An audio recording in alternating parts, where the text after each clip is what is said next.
1000 sandales.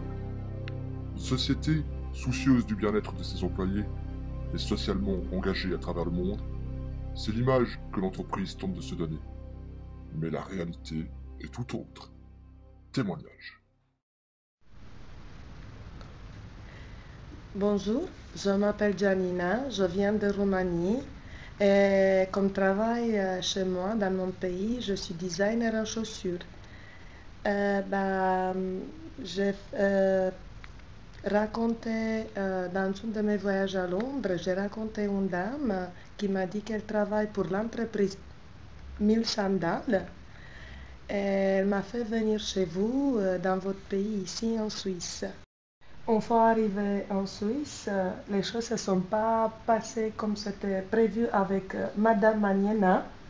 Alors, au lieu d'avoir un appartement ou un petit studio comme elle me l'avait promis à Londres, elle m'a fait travailler et dormir, loger dans un petit endroit qui servait du bureau et de maison en même temps.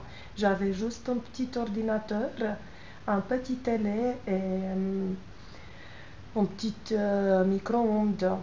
Euh, Ça ne m'aurait pas dérangé autant que ça, mais la chose la plus effrayante qui m'est arrivée, c'est que Monsieur Antoine et Monsieur Camp, ils ont profité de moi du fait que moi je ne parlais pas le français correctement.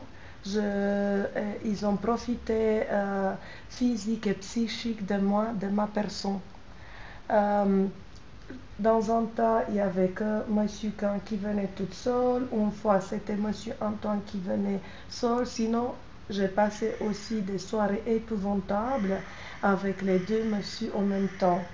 Mais en fait, elle fait venir des filles des pays de l'Est, comme les Roumains, les Bulgares, les Russes, Ukrainiens, venir se prostituer dans le pays comme le vôtre. Et des filles qui savent qu'elles n'ont aucune chance, elles sont toutes seules ici, elles n'arrivent pas.